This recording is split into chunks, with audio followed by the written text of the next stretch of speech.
ભારે વરસાદ અને કીમ નદી બે કાંઠે થઈ છે। કીમ નદીમાં ભારે પાણીની આવક અને તંત્ર અલર્ટ મોડ પર છે। મોટા બોરસરા પાસે હાઈ બેરલ બ્રિજ સુધી આ પાણી પહોંચ્યું છે। હાઈ બેરલ બ્રિજ ડૂબે તો કેટલાક ગામોનો સંપર્ક તૂટશે। મોટા બોરસરા ગામનો સંપર્ક તૂટવાની આશંકા। જિલ્લામાં વરસાદથી 87 રસ્તા બંધ। ઉમરપાડામાં 10 ઇંચ વરસાદ છે। લુવારા સિમોદરા સહિતના ગામોમાં સ્થળાંતર શરૂ થઈ ગયું છે। નદી કાંઠાના વિસ્તારોમાંથી લોકોના ઘર ખાલી કરાવાયા છે। નીચાણવાળા વિસ્તારોમાં તંત્ર હાઈ અલર્ટ પર છે।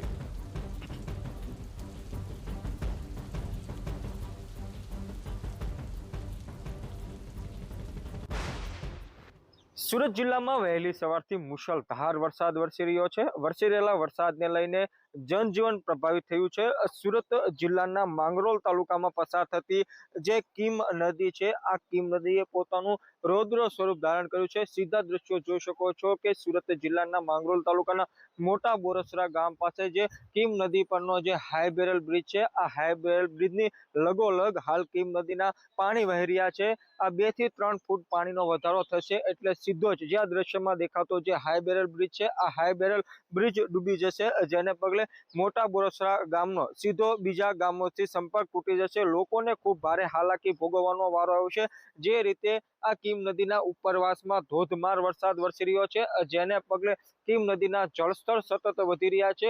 કીમ નદીના જે કાંઠા વિસ્તારના ગામડાઓ આવેલા છે, ત્યાં તંત્ર દ્વારા લોકોનું સ્થળાંતર પણ કરવામાં આવી રહ્યું છે।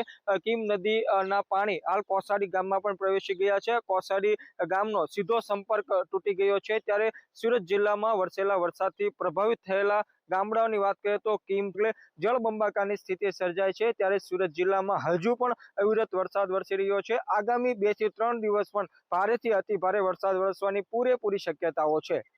મેહુલ ભોકળવા, TV9 માંગરોળ। તો હજુ આગામી દિવસોમાં વધુ વરસાદ વરસે તેવી શક્યતા છે, પરંતુ અત્યારે બોરસરા પાસે આ પ્રકારની સ્થિતિ જ્યાં 87 રસ્તા બંધ થઈ ગયા છે।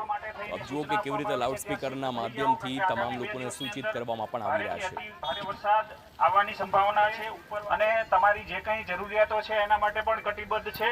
તમારી રહેવાની પણ વ્યવસ્થા કરવામાં આવી છે, જમવાની વ્યવસ્થા કરવામાં આવેલી છે। તમને જે જગ્યાએ રેસિડન્સ આપવામાં આવ્યું છે તેવા ઊંચાણવાળા જે પ્લેસીસ છે ત્યાં તમે